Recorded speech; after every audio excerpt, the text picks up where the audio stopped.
Macam tu kita mulakan kelas kita hari ini. Assalamualaikum warahmatullahi wabarakatuh. Waalaikumsalam warahmatullahi wabarakatuh.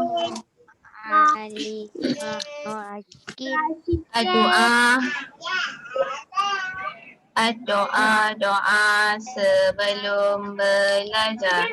Bismillahirrahmanirrahim. Allahumma alaina ni'mataka wa syur alaina minka ya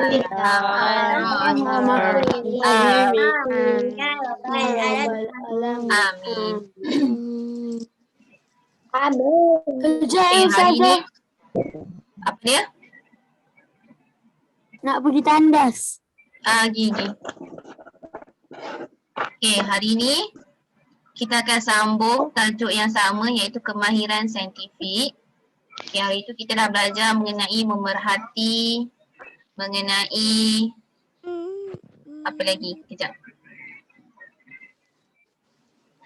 Memerhati,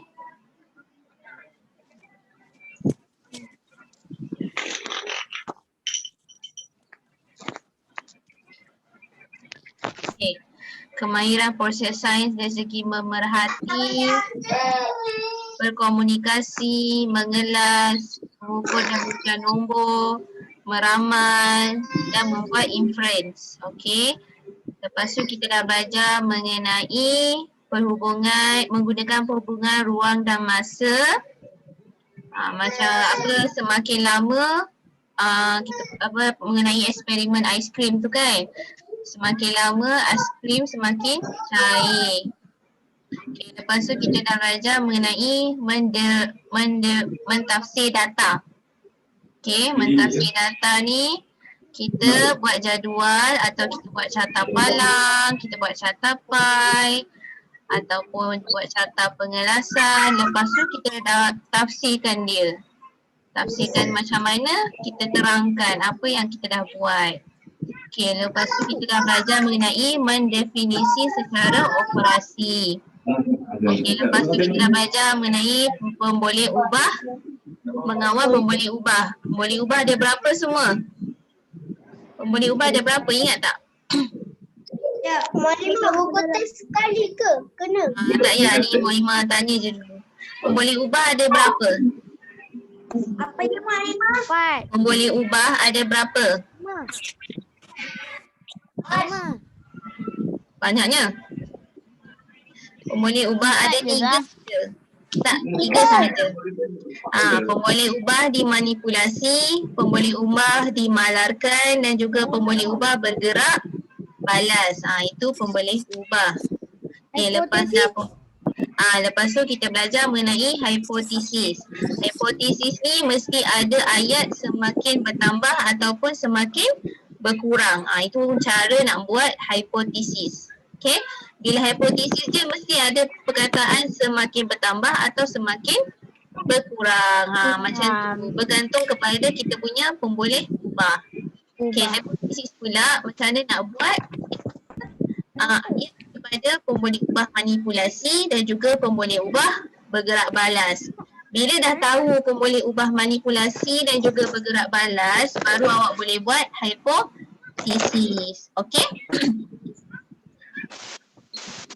Selepas hipotesis kita dah belajar.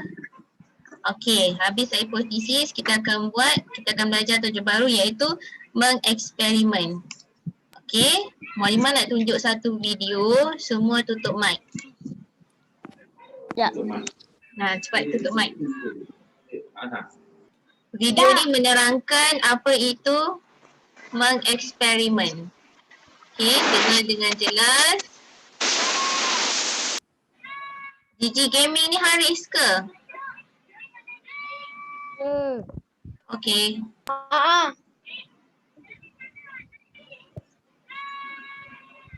Adam tak ada mute.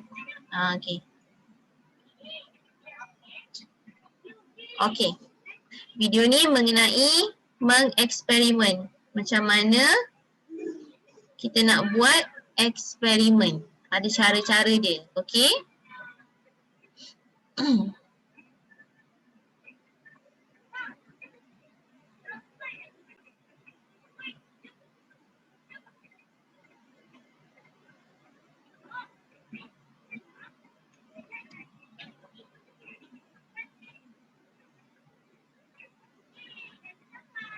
Lana dan Alex menyediakan larutan gula untuk dimasukkan ke dalam minuman mereka supaya menjadi manis. Mereka ingin mengetahui minuman mana yang gula akan melarut lebih cepat berdasarkan bilangan adukan yang akan mereka kenakan. Okey, dia nak buat eksperimen mengenai larutan gula mengikut adukan. Adukan ni yang kacau tu. Kita panggil adukan. Adukan tu ialah kacau. Yang kacau air tu kan. Okey, dia nak tengok kalau berapa banyak adukan, adakah gula tu akan larut ataupun tidak. Eksperimen dia mengenai larutan gula dan juga adukan air. Okey. Untuk Lana dan Alex mendapatkan keputusan yang baik, mereka hendaklah menggunakan kemahiran proses sains yang dikenali sebagai mengeksperimen. Mengeksperimen ialah kemahiran merancang dan menjalankan penyiasatan untuk menguji suatu hipotesis. Ini dilakukan dengan mengumpul dan mentafsir data bagi membuat kesimpulan daripada penyiasatan. Okey, mengeksperimen ni ada 4 cara. Okey, seperti awak tengok warna hijau ni merancang eksperimen. Merancang eksperimen ni dia banyak. Step dia yang kita dah belajar tu seperti kena pasti dia punya hipotesis.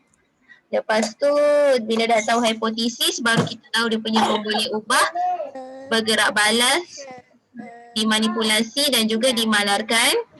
Tutup mic.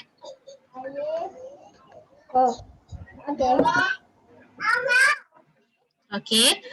Lepas tu bila dah tahu pemboleh ubah, barulah dia akan senaraikan alat-alat dan bahan. Okey, barulah merancang langkah-langkah. Lepas tu kita uji hipotesis. Okey, hipotesis tu betul ke tak? Yang kita nak buat ni. Lepas tu mengumpul dan mentafsir data. Mengumpul dan mentafsir data ni macam buat jadual lah. Sama ada nak buat jadual atau nak buat carta palang atau carta pengelasan. Tengok kita punya uji eksperimen ni sesuai ke tak dengan pakai carta palang, sesuai ke tak dengan carta pai. Kita kena tengok juga, tak boleh guna sesuka hati. Okey? Lepas tu membuat kesimpulan. Dalam merancang sesuatu eksperimen, kenal pasti masalah dan buat penyataan masalah terlebih dahulu. Lana dan Alex mahu mengetahui hubungan antara bilangan adukan dan masa yang diambil untuk gula melarut dengan sempurna. Okey, masalah dia ialah, kalau tengok situ dia kata dia nak tahu bilangan adukan ni mempengaruhi tak masa yang diambil untuk gula tu larut. Itu masalah yang dia kena pasti, penyataan masalah ataupun selain daripada tu macam tujuan eksperimen dia buat ni. Okey. Penyataan masalah adalah adakah bilangan adukan mempengaruhi masa yang diambil untuk gula melarut dengan sempurna? Langkah seterusnya adalah membuat hipotesis. Hipotesis ialah penyataan yang mencadangkan jawapan atau penjelasan bagi sesuatu masalah. Hipotesis untuk eksperimen ini ialah semakin bertambah bilangan adukan, semakin berkurang masa yang diambil untuk gula melarut dengan sempurna. Okey, itu hipotesis dia, semakin bertambah bilangan adukan, semakin berkurang masa yang diambil untuk gula melarut sempurna. Nampak tak? Dia guna ayat semakin bertambah, lepas tu ayat kedua semakin berkurang. Okey, untuk ayat pertama mestilah awak letak pemboleh ubah dimanipulasi. Okey, bila kita dah tengok hipotesis dia, kita dah tahu ini ialah pemboleh ubah dimanipulasi. Bilangan adukan ni ialah pemboleh ubah dimanipulasi. Okey, untuk ayat yang kedua, semakin berkurang masa yang diambil untuk gula melarut sempurna. Okey, jadi pemboleh ubah bergerak balas dia ialah masa yang diambil untuk gula melarut sempurna. Itu pemboleh ubah bergerak balas. Okey, seterusnya. Selepas membuat hipotesis, mereka perlu mengawal pemboleh ubah. Pemboleh ubah dimanipulasi ialah bilangan adukan, pemboleh ubah malar ialah kuantiti gula, isi padu dan suhu air, dan pemboleh ubah bergerak balas ialah masa yang diambil untuk gula melarut sempurna. Betul tak? Kita ambil daripada hipotesis tadi. Pemboleh ubah dimanipulasi dia ialah bilangan adukan. Manakala pemboleh ubah bergerak balas dia pula masa yang diambil untuk gula melarut sempurna. Okey, pemboleh ubah dimalarkan. Kenapa pemboleh ubah dimalarkan dia kita tak tahu tadi kan pemboleh ubah dimalarkan tu apa. Tapi tiba-tiba ada dah pemboleh ubah dimalarkan. Macam mana nak tahu yang itu ialah pemboleh ubah dimalarkan? Ada siapa boleh jawab?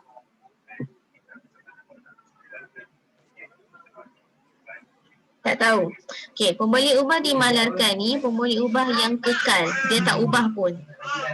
Macam kuantiti gula. Setiap bika kuantiti gula dia sama.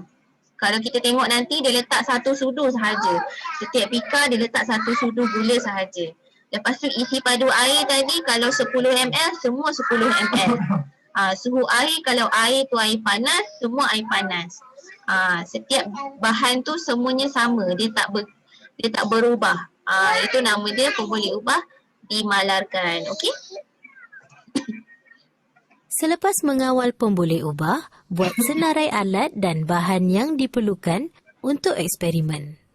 Alat dan bahan yang diperlukan dalam eksperimen ialah bikar, gula, air, jam randik dan rot kaca. Bahan lepas tu kita akan senaraikan alat dan juga bahan. Bahan dia 3 jenis bikar. Lepas tu gula sebab kita nak tahu larutan gula. Lepas tu mestilah air. Jam randik ni ialah minit masa berapa lama yang diambil. Okey, rot kaca ni untuk diaduk gula tu. Okey. Langkah terakhir dalam merancang eksperimen adalah dengan menyenaraikan langkah-langkah untuk menjalankan penyiasatan saintifik. Lepas dia dah letak bahan-bahan, kita kenalah merancang kita punya langkah-langkah. Kita kena rancang sendiri. Okey, langkah pertama, kita ambil 3 bika A, B, C. Tadi ada 3 kan bika. Okey, lepas tu setiap bika tu tuang 100 ml air suam. Kuantiti setiap bika tu mestilah kena sama 100 ml dan suhu air tu pun sama, air suam. Okey, lepas tu langkah kedua tambahkan 1 sudu gula. Nampak tak? 1 sudu gula. Okey, kuantiti gula dipanggil. Okey, 1 sudu gula ke dalam setiap bika. Okey, langkah yang ketiga, aduk bika A sekali setiap minit. Okey, dia aduk sekali je. Satu. Okey, dia aduk tu maksudnya dia pusing bika tu, dia kacau bika tu sekali je. Tak lama. Maksudnya bukan pergerakan yang agak laju lah.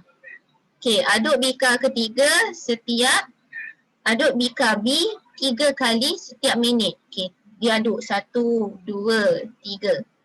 Okey, aduk bika C 6 kali setiap minit. Dia aduk 6. 1, 2, 3, 4, 5, 6. Lepas tu dia rekodkan masa yang dia ambil untuk gula melarut sempurna. Lepas tu dalam langkah yang keempat, rekodkan pemerhatian dalam jadual. Jadual ni kita panggil mentafsir data. Menguji hipotesis melibatkan penyiasatan mengikut langkah-langkah yang telah dirancang. Okey, tengok langkah yang pertama. Tuang 100 ml air suam ke dalam bika A, B dan C. Semua sama kuantiti air. Lepas tu dia tambahkan 1 sudu gula ke dalam setiap bika. Setiap bika dia letak gula. Okey, lepas tu dia pun aduk. Okey, bika A dia aduk sekali sahaja 1 minit. Okey, lepas tu bika B 3 kali 1 minit. Okey, bika C dia aduk 6 kali selama 1 minit. Selepas menjalankan penyiasatan, Semua data daripada pemerhatian dan pengukuran eksperimen direkodkan secara sistematik dalam jadual yang betul. Graf atau carta biasanya digunakan untuk mentafsir data. Akhirnya, langkah terakhir dalam mengeksperimen ialah membuat kesimpulan. Kesimpulan ialah suatu pernyataan sama ada menerima atau tidak menerima sesuatu hipotesis. Okey, kesimpulan ni maksud dia hipotesis yang kita buat tadi tu boleh diterima atau tidak.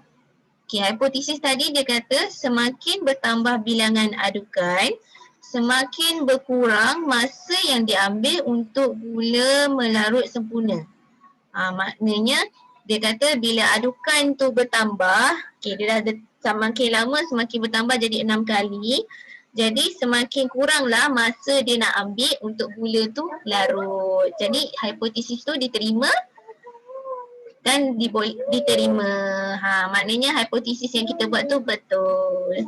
Okey? Ia berdasarkan pentafsiran data yang tepat. Seluruh proses penyiasatan saintifik dipersembahkan dalam laporan sains. Ini untuk membantu menyampaikan keputusan eksperimen kepada orang lain. Okay, last sekali awak perlulah buat laporan untuk awak bentangkan eksperimen yang telah awak jalankan. Okay? Okay, itu kalau awak tengok buku teks. Sekejap ya, Muhammad share.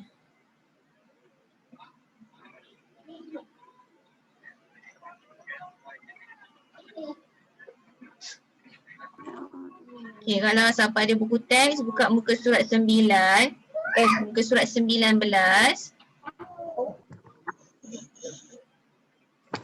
Siapa tak ada boleh tengok kat skrin. Okay, kalau awak tengok dekat sini, muka surat 19, okay, menulis laporan. Masa inilah cara-cara kita menulis laporan. First sekali mestilah tujuan kita. Apa tujuan kita nak buat eksperimen tadi? Untuk menyiasat hubungan antara bilangan adukan dengan masa untuk gula melarut sempurna. Lepas tu apa kita punya masalah? Kita nak tahu sama ada bilangan adukan tu mempengaruhi tak masa yang diambil untuk gula larut. Lepas tu kita punya hipotesis yang tadi tu, semakin bertambah bilangan adukan, semakin berkurang masa untuk gula melarut sempurna. Lepas tu kita letak punya pemboleh ubah. Dia ada step dia. Kena ikut step dia ni. Jangan ada yang tertinggal. Sebab bila ada yang tertinggal, eksperimen awak tak menjadi. Okey? Jelas tak? Okey. Kita buka mic kalau ada apa-apa nak tanya. Jelas? Tapi tak faham. Sekali dia sangkut sikit. Okey. Puan Halimah nak tunjuk satu contoh eksperimen kita buat sama-sama. Boleh? Boleh. Okay, lepas habis ni nanti Puan Halimah bagi file ni awak tulis dalam buku nota, okey? Sebab kalau awak salin time waktu sekarang nanti tak sempat pula. Nanti jadi pulang kabut. Ya. Tak, masa yang dalam muka surat 19 tu lah. Dia lebih kurang macam muka surat dalam buku teks muka surat 19 yang Mak Halimah tunjuk tadi. Dalam buku teks ke Mak Halimah? Tak, eksperimen dia Mak Halimah buat sendiri. Okey, kita bincang sama-sama. Lepas habis bincang, Mak Halimah akan bagi file tu. File yang kita bincang tu. Lepas tu Mak Halimah nak awak salin ya. Jangan print tau. Okey. Awak salin, awak tengok satu-satu kat telefon, awak salin dalam buku nota sains. Dah siap, hantar. Tu je. Okey? Just salin saja. Apa tadi? Kejap. Okey, ni eksperimen yang kita akan buat.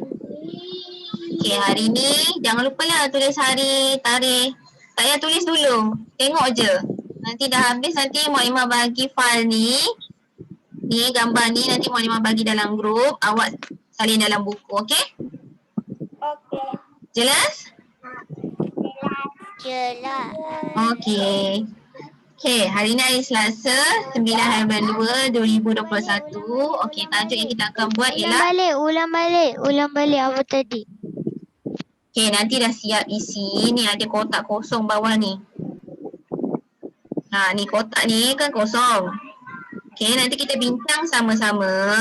Lepas habis bincang, Mukadimah bagi file ni yang kita dah isi ni sama-sama.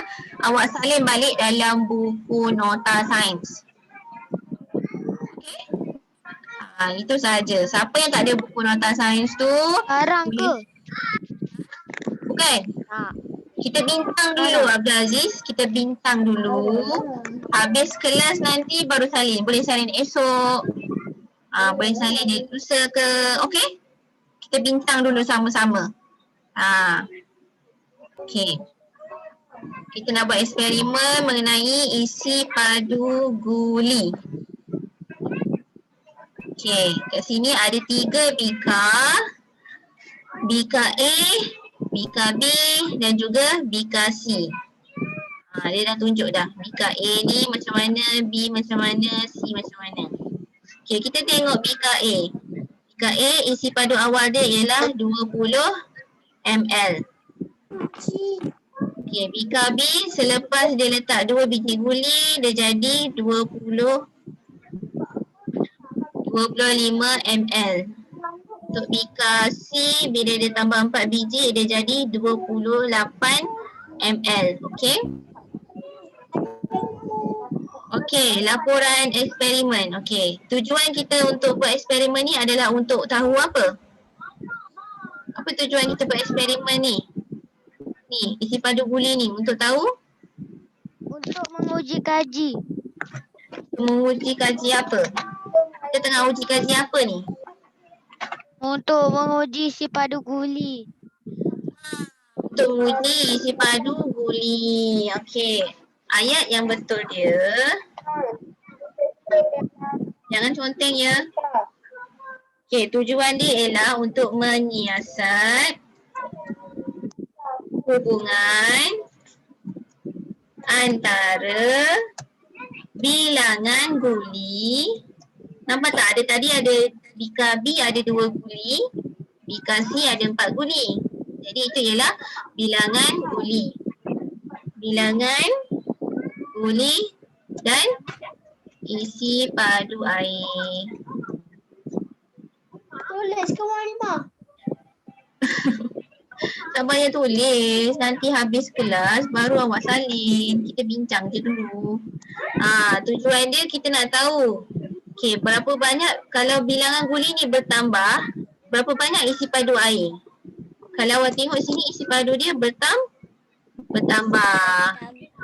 Itu tujuan dia. Okey, apakah masalah dia? Ada yang menyontek ni. Siapa yang menyontek? Bukan Abdul Aziz. Abdul Aziz elok je duduk. Okey, kenyataan masalah. Apa masalah dia? Adakah masalah dia nak tahu 2 benda ni je.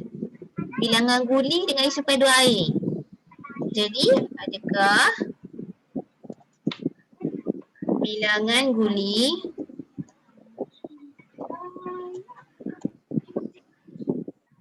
mempengaruhi isi padu air? Okey, ada apa-apa nak tanya tak? Kenyataan masalah ni dia lebih kurang sama je dengan tujuan. Dia sama je. Bilangan guli dengan isi padu air. Kita ada soal. Okey, hipotesis dia apa? Okey, kalau tak tahu hipotesis, kita tengok pemboleh ubah dulu. Apa dia pemboleh ubah dimanipulasi? Apa awak rasa?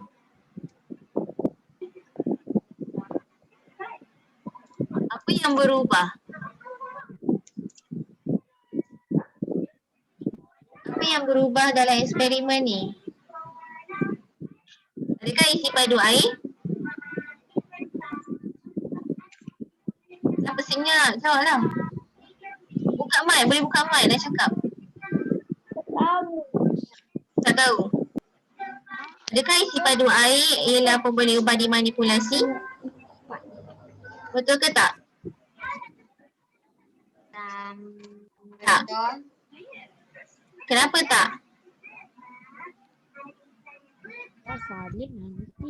Sebab isi padu air, okay, contoh, kalau kita tak letak guli, kita tahu tak isi padu air tu berapa? Bukan, salah. Kalau kita tak letak guli, isi padu air tu berubah Saya tak? cakap betul. Tak. Tak. Jadi, itu bukan pemboleh ubah dimanipulasi. Jadi pemboleh ubah dimanipulasi itu apa? Apa yang berubah? Awak tengok setiap bika tu, selain daripada isi padu air, apa yang berubah? Guli. Bilangan guli. Jadi pemboleh ubah dimanipulasi ialah bilangan guli. Nampak tak? Dekat A tak ada guli, B ada guli, ada 2 biji, C ada 4 biji. Jadi pemboleh ubah dimanipulasi ialah bilangan guli. Okey, pemboleh ubah bergerak balas. Pemboleh ubah bergerak balas ni ialah selepas eksperimen terakhir, apa yang berlaku? Okey, bila kita dah letak guli, apa yang berlaku? Apa yang berubah? Bila kita dah letak guli dalam air tu, apa yang berubah?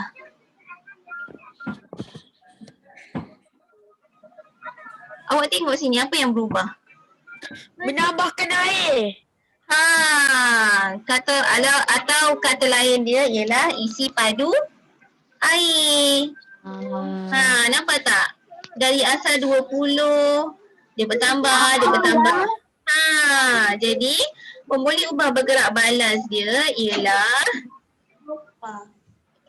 isi padu air. Sekejap awak ibu ada kelas.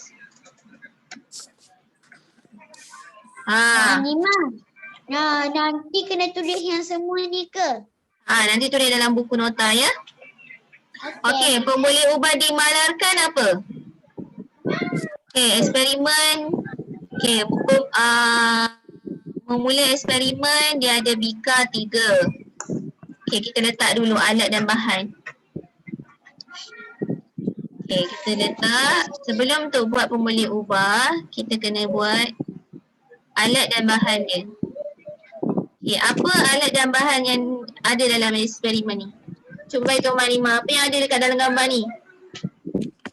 Guli. Guli. Guli air. Kuantiti guli. Okey, guli. Lagi? Air. Kuantiti air. Kuantiti air tau. Dengan bika. Dan juga bika. Ataupun boleh tulis silinder penyukai. Bika ataupun silinder penyukai. Okey? Penyukai. Okey. Bila dah tahu ni, jadi pemboleh ubah dimalarkan apa? Apa yang kekal? Adakah dia berubah kuantiti air ni? Maksudnya sebelum dia letak guli, kuantiti air tu berubah ke tak? Jadi pemboleh ubah dimalarkan ialah kuantiti air. Lepas tu apa lagi? Saiz guli dia berbeza ke tak? Saiz guli dia berbeza ke? Tak. Jadi saiz guli dia tak berbeza tapi kuantiti yang berbeza. Jadi saiz guli. Okey, kita dah dapat pemboleh ubah manipulasi dan juga pemboleh ubah bergerak balas. Jadi apa hipotesis yang kita perlu buat? Semakin tengok dimanipulasi. Dimanipulasi ialah bilangan guli. Bilangan guli bertambah atau berkurang? Bilangan guli bertambah atau berkurang? Kenapa kurang? Kenapa kurang? Berkurang ni kan 2 biji. Lepas tu jadi 4 biji. Dia bertambah atau berkurang?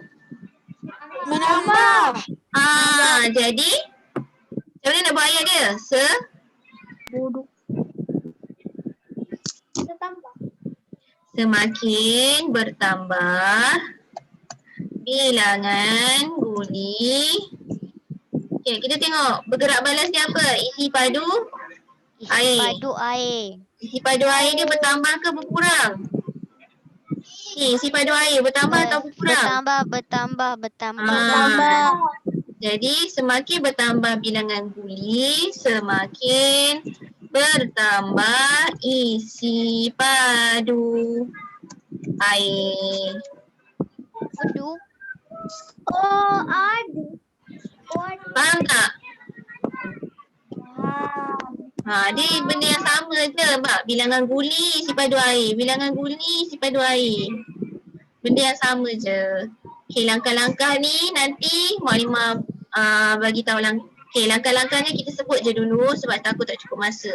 Okay, langkah pertama ialah masukkan bika A, B dan C 20 ml air. Setiap bika 20 ml air.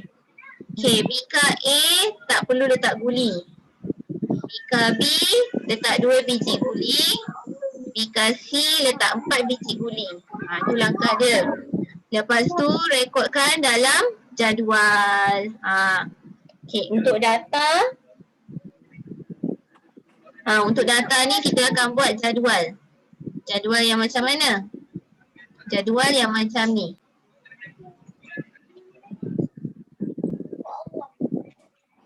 Yang awak tengok. Kenapa tak nampak? Dalam bentuk jadual. Jadual iaitu bika dia ABC. Lepas tu bilangan jadual yang perlu kita letak ialah boleh ubah dimanipulasi dan juga pun boleh ubah bergerak balas.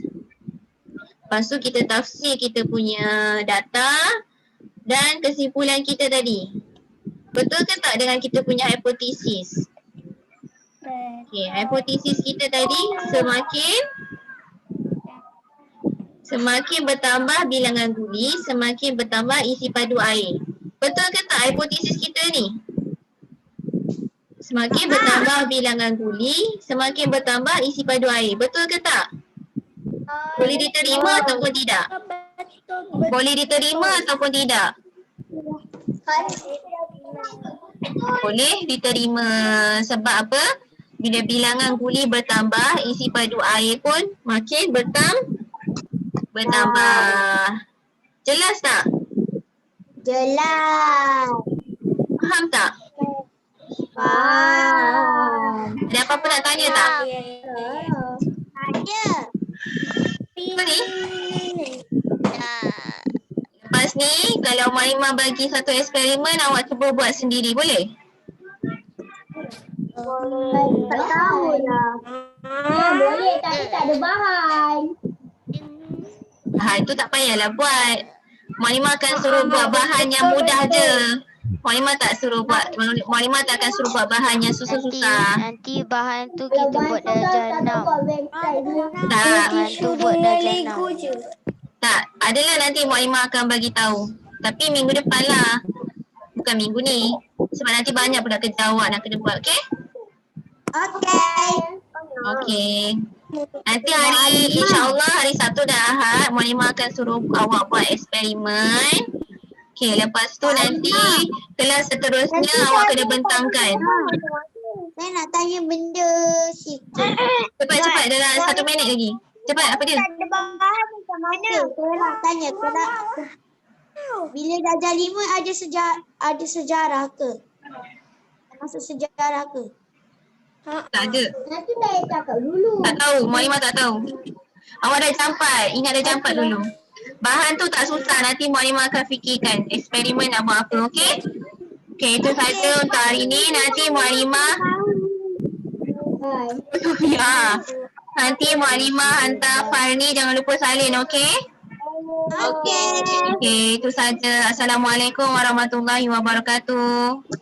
Waalaikumsalam. Warahmatullahi wabarakatuh.